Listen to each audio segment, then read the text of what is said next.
Do you have some parsley plants from last year that are growing in your garden and you're just not sure what to do with them? In this video, I'm going to show you how simple it is to save your parsley seed.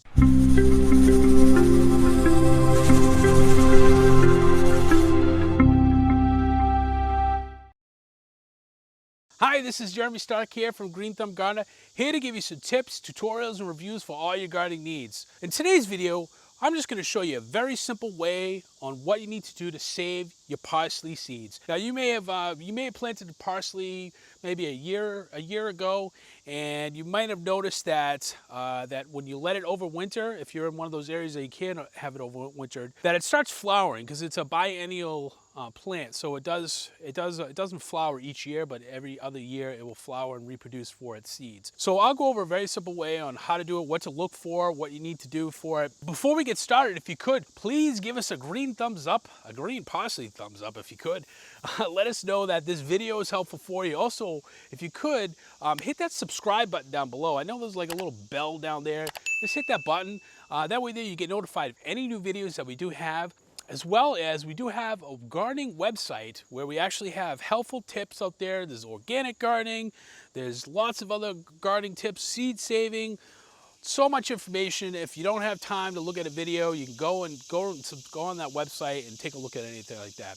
So now that we get that out of the way, let's get right into it. All right, I wanted to show you guys the best time to pick your parsley seeds. So here's what I did was I let this particular plant, this is actually the parsley plant. If you want, you can see another video I did that shows you what they look like when they're flowering. I'll put it up on here. It's actually on how to prune your parsley plants. You can just let the plant go. Like what I mean go is that, you know, you water it and do all your normal things to it, but eventually it's going to flower and you'll get the little tendrils, and I'll show you just before it gets to this point. If you can see it, sorry if the lighting's bad here, but if you can see that they're green like little pods right here, those might not actually be ready to go to seed. You actually want to let them die out pretty much like this. They're gonna die out and they're gonna be very similar to this. And all you do is, so what I do is I'll just snip off one of them right here.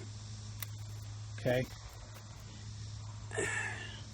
So that's ultimately what you're looking for when you're actually going to get the plant. You want it to be just about completely dry in here.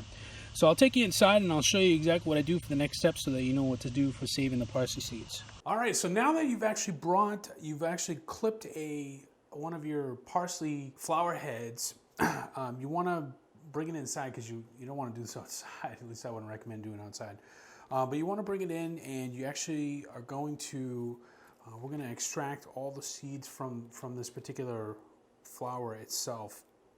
Now the flower heads that I grabbed, they were a little dry. I tend to go for these particular ones more than the ones that aren't as dry, but because I know that they're definitely ready for seed. So I would select the ones that you do find on there that are dry. One thing I also didn't mention before is the seeds, the actual plant itself should be an open pollinated or an heirloom variety of parsley, and that ensures that the seeds that you grow from this particular batch will grow into the same type of parsley plants that you do have. If you're not really sure about that, you know, that's okay, but just be aware that what happens with seeds that aren't open pollinated is you're kind of playing a guessing game as to what it's going to look like and all the other properties of it.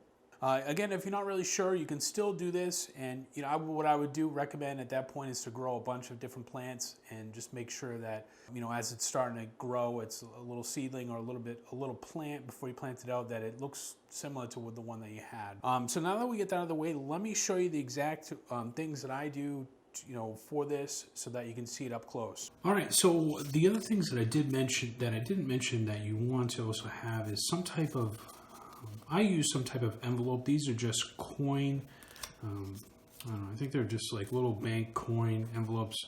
You buy a huge stack of these and you probably never run out of them. There's so many of them in the box that I got.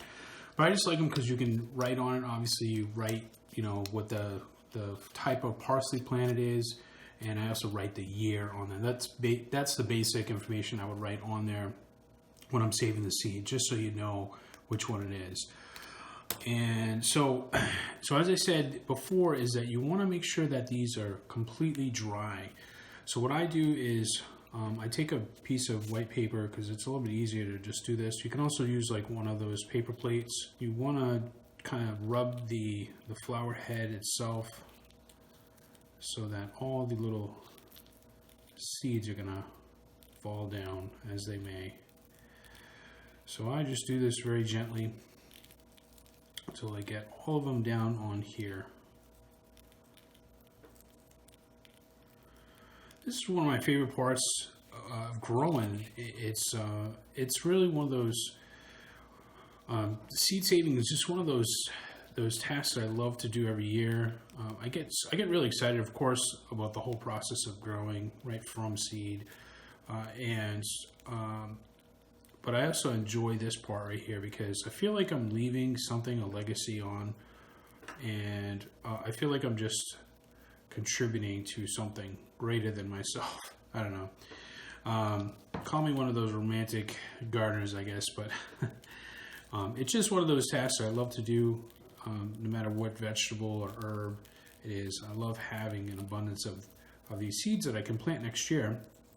The other thing you can do with your seeds is there's different groups, maybe on Facebook, or you can look online, that you can exchange the seeds with other people. So if you are looking for a particular variety of a plant and you have an abundance of say, parsley seeds, you can just trade. You can actually just put your particular seeds up for grabs, and somebody will request to have them for you. So it's a great way to meet people too, I guess, because some people really are really into that. They write letters and they tell a little story about their seeds, and it's just a great way of just sharing. I mean, in this day and age, I love Facebook and YouTube and all those other social media sites, but just being able to connect with somebody through the mail, and something that they worked on, it's just one of those cool things that you can do to connect with other people. All right, so you have all the seeds that are separated. Now, here's the thing: is these seeds are going to come. They're going to actually come in here with a lot of other what they call chaff, just other flower parts that you'll find in there. Now, there's different various methods that you can just kind of blow on it, and usually the seeds are a little bit heavier, so they may not blow off. You can use a fan, and basically what you're doing is you're dropping the seeds, and the fan is blowing the chaff, which is usually the hardest part. But depending on how many you have and how many you want to keep, you might want to just find it. But this is probably the best way that I do, is I actually can pick through it, because you can see the seeds. They're very distinctive in here. And I'll see if I can get a collection of the seeds so you can actually see what they look like when I have a bunch of them together. The parsley seeds, they're obviously very small, but they have a kind of like a black mark and then a lighter coating on the outer coating of it. So they're pretty noticeable when they're at this point, and they're very hard too. The other thing is they're really like you can't really push them in too much. So let me just show you these, just a few of the ones that I just picked out, so you can kind of get an idea of what they look like. I'm not sure where you can see that. Let me make sure in the camera here. Oh, there we go, somewhere around there. It's probably not going to be able to see great, but they're very noticeable as the little seeds. They're like little pods, and all I do is I just separate all the material that came off of them, and I just put them all into a little pile. So with the magic of video editing, I'll do this whole thing, and you can see it after it's done, the whole pile.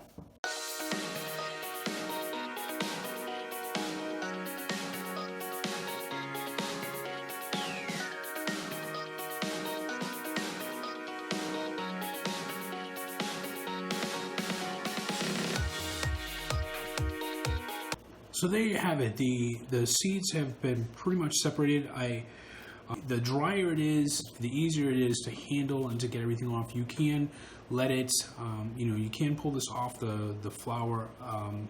I would wait till it's mostly dry, but I usually just let it go really dry as we had on these, and it's just so much easier to do. As you can see, it's very easy to get a good supply of parsley seeds from just saving the flower heads, saving the seeds from the flower heads that have dried up on your parsley plant. And just a reminder, parsley plants are biennial plants, meaning that they will only flower every other year. So if you plant one year, you may not see any flowering heads until they overwinter the next year. Also, we do have a video if you do have a bunch of parsley and you're not sure how to trim it. I do have another video that I'll post a link up above as well, so that you can take a look at that video down there as well. Please give us a green thumbs up so that we know that we're making great videos for you. Also, hit that subscribe button down below so that we know that, so that you can get notified of any new videos that we do have. We do also have a website called gardenerthumb.com where we post all tips, tricks, hacks, everything else out there as well on the internet. Well, and as always, I'll see you in the next video.